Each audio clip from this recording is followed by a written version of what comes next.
Hi friends, ఈరోజు మనం చాలా రుచికరమైన బోడ కాకరకాయ పప్పు తయారు చేసుకుందాం.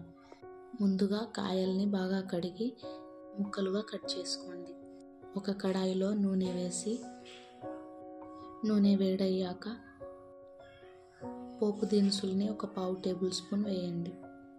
ఇవి చిటపటలాడేంత వరకు వేయించండి. తర్వాత ఒక 5-6 పచ్చిమిర్చి తీసుకొని నిలువుగా చీల్చుకొని వేయండి. ఇవి వేగాక ఒక ఉల్లిగడ్డ ముక్కలు వేసి ఫ్రై చేయండి. ఇప్పుడు ఒక స్పూన్ అల్లం వెల్లుల్లి పేస్ట్, అలాగే చిటికెడు పసుపు వేసి కలపండి. పచ్చివాసన పోయేంత వరకు వేయించాక ఇందులోకి ముందుగా మనం కట్ చేసి పెట్టుకున్న బోడ కాకరకాయలు ముక్కలను వేయండి.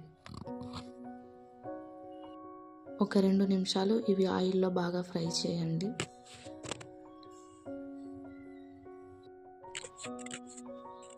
ఇవి కాస్త ఫ్రై అయ్యాక ఒక టమాటా ముక్కల్ని వేసి మెత్తబడేంత వరకు ఉడికించండి. ఇలా మధ్య మధ్యలో కలుపుతూ ఉడికించండి. ఇలా టమాటాలన్నీ మెత్తబడ్డాక మీ టేస్ట్కి సరిపడా ఉప్పు, కారం, ధనియాల పొడిని వేసి మరోసారి బాగా కలపండి.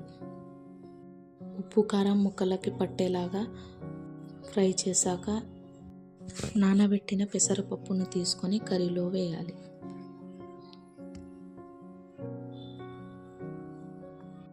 పప్పు వేసి ఒక 2 నిమిషాలు ఫ్రై చేయండి.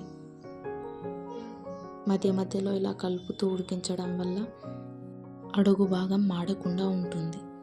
ఇప్పుడు ఇందులోకి పప్పు ఉడికేంత వాటర్ తీసుకోవాలి.